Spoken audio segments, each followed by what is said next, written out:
Chapter 2। Mumbai सामने थी, लेकिन अर्जुन के लिए ये सपना नहीं था, ये एक परीक्षा थी। स्टेशन के बाहर खड़ा अर्जुन चारों तरफ देख रहा था। इतनी भीड़ उसने कभी नहीं देखी थी। लोग तेज चल रहे थे, जैसे किसी के पास रुकने का समय ही नहीं। किसी की नज़र किसी पर नहीं टिकती थी। यहाँ हर कोई खुद के लिए भाग रहा था। अर्जुन ने अपना छोटा सा बैग और कसकर पकड़ा। उसी बैग में उसकी पूरी दुनिया थी। गांव की मिट्टी की खुशबू, माँ का आशीर्वाद और एक टूटा हुआ सपना जो अब टूटने से डर रहा था। उसने स्टेशन के अंदर कदम रखा। घोषणाएं हो रही थीं, ट्रेनों की आवाज़, सीटी, शोर। अर्जुन का सिर भारी होने लगा। उसे समझ नहीं आ रहा था कि पहले क्या करे, काम ढूंढे या सोने की जगह या कुछ खाए। लेकिन पेट ने सबसे पहले जवाब दिया, भूख, तेज भूख। पास ही एक वड़ा पाव वाला था। भाप उठ रही थी, तेल की खुशबू हवा में थी। अर्जुन रुक गया। उसने दाम पूछा।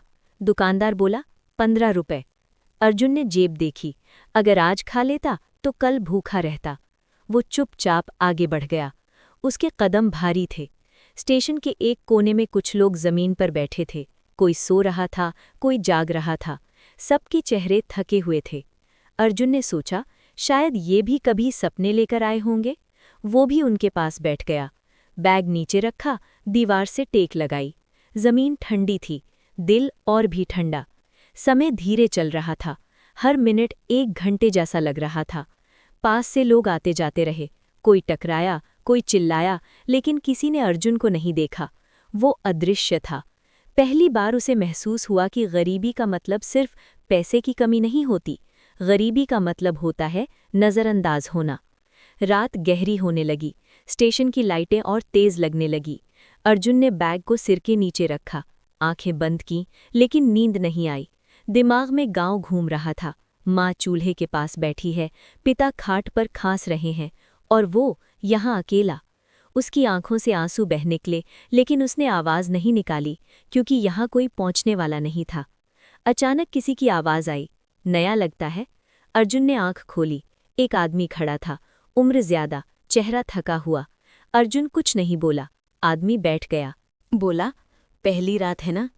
अर्जुन ने धीरे से सिर हिलाया। आदमी मुस्कुराया। सबसे मुश्किल रात होती है। फिर बोला, अगर ये रात काट ली तो मुंबई में रहना सीख जाओगे। आदमी चला गया। अर्जुन देर तक उसी जगह बैठा रहा। उसकी बातें दिल में उतर गईं। रात के 2 बजे। ठंड बढ़ गई।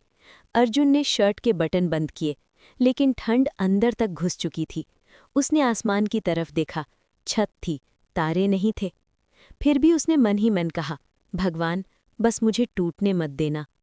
बारिश की हल्की बूंदें गिरने लगी। पानी छत से टपकने लगा। कुछ बूंदें उसके चेहरे पर गिरीं। उसे लगा जैसे शहर भी उसकी परीक्षा ले रहा हो। सुबह होने लगी। भीड़ फिर बढ़ने लगी। लोग ऑफिस जा रहे थे, कोई चाय पी रहा था, और अर्जुन उसी जगह बैठा था। एक गार्ड आया। यहाँ सोने की इजाज़त नहीं। अर्जुन उठ खड़ा हुआ। पैर सुन्न थे। पूरी रात ठीक से सोया नहीं था। उसने बैग उठाया, स्टेशन से बाहर निकला। सूरज निकल चुका था। मुंबई की पहली सुबह। शहर जाग चुका था, और अर्जुन भी। भूखा, थका हुआ, लेकिन जिंदा। उसने गहरी सांस ली और खुद से कहा, आज हार नहीं माननी।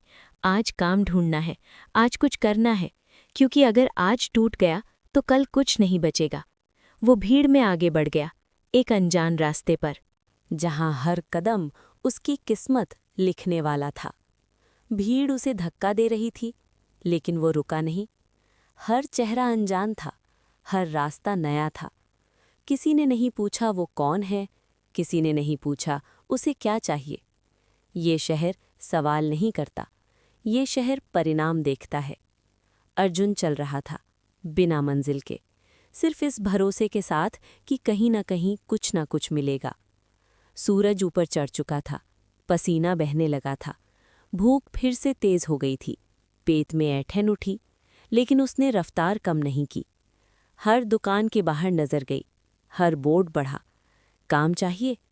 लेकिन जवाब हर जगह एक ही था, अभी नहीं, कल आना, कोई ज़रूरत नहीं। हर मना दिल पर एक वार था, लेकिन वो टूटा नहीं, क्योंकि अब उसके पास टूटने की गुंजाइश नहीं थी। एक जगह वो थोड़ी देर रुका, दीवार से टिक गया, आंखें बंद की, सांसें तेज थीं। उसे लगा शायद गिर जाएगा, लेकिन तभी माँ का चेहरा आंखों के सामने आ गया।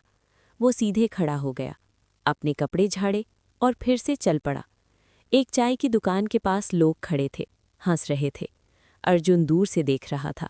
उसके पास चाय के पैसे नहीं थे, लेकिन उस चाय की भाप ने उसे थोड़ी ताकत दी। उसने सोचा, एक दिन मैं भी यहीं खड़ा रहूंगा, डर के बिना, भूख के बिना। अचानक किसी की आवाज़ आई, ए लड़के। अर्जुन रुका, पीछे मुड़ा।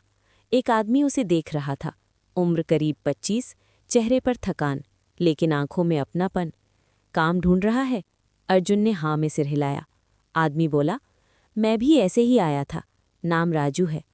अर्जुन ने पहली बार मुंबई में किसी से नाम सुना। मैं अर्जुन हूँ। राजू मुस्कुराया, चल कुछ खाने का जुगाड़ करते हैं। अर्जुन को यकीन नहीं हुआ, किसी ने उससे बिना सवाल किए मदद की थी। वे दोनों चल पड़े, भीड़ के बीच, दो अनजान, लेकिन हालात एक जैसे। अर्जुन को थोड़ा हल्का महसूस हुआ। शायद ये शहर पूरी तरह बुरा नहीं था, शायद यहाँ भी इंसान थे। और वहीं से अर्जुन की जिंदगी में एक नया अध्याय धीरे धीरे लिखा जाने लगा।